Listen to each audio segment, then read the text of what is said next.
Estamos começando mais o programa Jane Aragão Convida. E hoje, nossa convidada, Elizabeth Marangon. Isso? Isso. Chique, né? É um prazer tê-la comigo. A gente fica muito satisfeito de você ter aceito o convite. Obrigada pelo convite. Eu que fico feliz de estar aqui. Ah, que bom. Esse programa tem audiência, viu? Sei disso. O bom dele é que a gente às vezes encontra com a pessoa e fala, eu te vi na televisão, eu te vi entrevistando fulano. Aí você fica assim, poxa, tem gente que assiste, né? Com certeza. Que bom. Elizabeth, eu não vou te perdoar. Aquela menina, eu quero saber de onde que é, de onde que veio, estudou aonde, gostava de estudar, era levada, tem cara de ter sido levada, muitos irmãos. Não. Como é que é? Conta pra gente. Então, que a famosa todo mundo conhece e depois pela voz eles vão descobrir a famosa. Vamos lá. Então, muito levada não. Eu fui uma criança tranquila, né, de família humilde, aqui de Juiz de Fora mesmo. Ah, você é de Juiz de Fora? Sou de Juiz de Fora mesmo. Dificilmente eu entrevisto gente de Juiz de Fora. Eu sou daqui, família toda daqui, né? A mãe que veio de cidadezinha do interior, Matias Barbosa e tal, mas ela mora aqui também desde 10 anos de idade. Então, o que ela conhece era aqui, o meu pai é daqui, bom, meu pai era daqui, né, já é falecido, mas eu vim de família muito humilde e a minha infância... Irmãos? Eu tenho 3 irmãos, mais velho 2 e um caçula. Mas a minha infância foi tranquila, né? Igual eu falei, muito humilde. Brincou muito na rua? Brinquei muito de queimada. Morava em que parte da cidade sempre aqui? Morei na Zona Sul, um bairro mais pobre mesmo. Mas sempre fui muito feliz. Nunca tive problema com isso. A gente era feliz e não sabia? Não tinha um negócio assim, né? Com certeza, era feliz e não sabia. Isso. E estudei em colégio particular por esforço muito grande do meu pai, né? Batalhou. Seu pai trabalhava com o quê? Meu pai era pedreiro, mestre de obra. Então, assim, sempre teve trabalhos pesados, mas eu sempre estudei em colégio particular porque eu demonstrava muito interesse nos estudos. Ah, que bom. E os meus irmãos não, e decidiram seguir a carreira do pai, que era um trabalho mais pesado, e eu, como sempre tive um esforço para estudar, então ele fez um esforço muito grande para que fizesse a minha vontade. Então, eu estudei em colégio bom, em função de muito esforço, muito trabalho dos pais. Mas isso é bom, o pai vê que o filho está interessado em investir no filho, né? Hoje em dia eu não sei como é que está mais, porque a gente não tem filho pequeno mais. Mas antigamente os pais, como não tiveram estudo, eles queriam dar o melhor para os filhos, isso, não é? Exatamente. Isso mesmo. Quando eu conheci o Josinho, que a gente casou, a gente falava, não, olha, eu quero que nossos filhos tenham curso superior, porque até então nós não tínhamos curso superior, né? Então aí a gente falava, não, eu quero dar um curso superior para os meninos.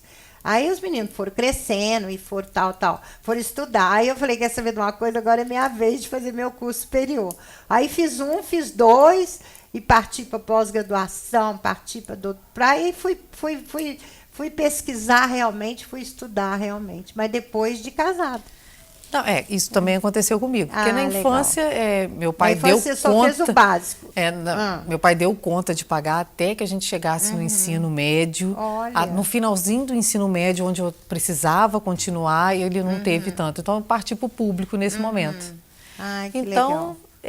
Depois veio o casamento e eu não consegui. Dei uma parada aí nos estudos. Mas e aí você parou de estudar? Não parei, assim, eu concluí o ensino médio, depois do primeiro vestibular que não consegui, eu não fiquei tentando mais. Fui fazer cursos, né, inglês, telemarketing, fui me especializar e tive outros trabalhos. Depois veio o casamento e aí eu não fiz a tão sonhada faculdade na época certa. Eu vim fazer agora, que aliás acabei de me formar.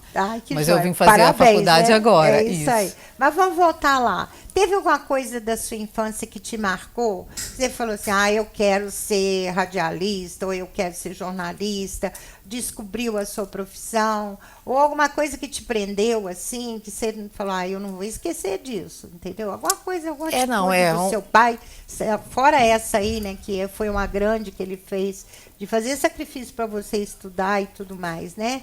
Mas eu digo assim, com relação a essa parte aí de algum aperto que você passou, alguma história que ficou aí na sua cabeça, que te marcou? Uma história que me marcou, que não é boa, mas que hoje eu reverti a situação. Claro. Eu sempre conto essa história, é Aham. que quando eu era muito pequena, devido à voz, eu já sempre me entendi com essa voz.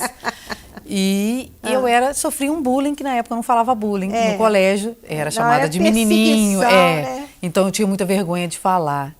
Eu ia para Você casa. era caladinha? Eu era calada porque Ai, eu meu tinha Deus. vergonha de falar, porque eu tinha uma voz que não combinava com a figura. Ah, ah.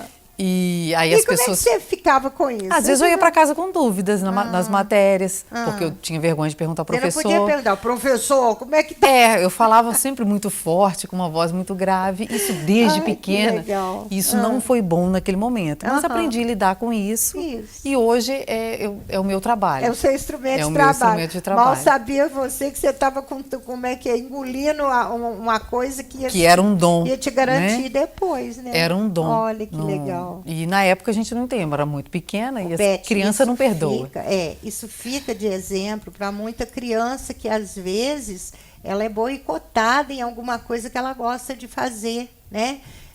Eu conversava um dia com Barcelos, Ricardo Barcelos, ele falando: doutora Jane, eu era danado, a minha carteira era toda desenhada, toda escrita, até o dia que a professora me deu uns puxão de orelha lá, porque eu entalhei na carteira, porque as carteiras antigamente eram de madeira, né? Entalhei na carteira um negócio lá, um símbolo, alguma coisa. Mas diz ele que passou um aperto, que ele ficou desesperado depois, entendeu? Sofreu com aquilo. E hoje ele é um grande pintor, né? Que ele pinta grandes Já estava fachadas. demonstrando o dom dele. Não é isso que eu falo. E às vezes os professores nem notam. Não isso, nota né? que aquilo pode ser no futuro. É o dom. Então, para mim, no momento, era ruim. Eu me achava diferente. Gente, por que eu falo desse jeito? Mas essa voz eu herdei da mãe. Minha mãe fala assim, né? Então foi uma voz herdada. Ah, tá. Mas Eu ia perguntar se você tinha alguém da família. Só a sua mãe, não? só.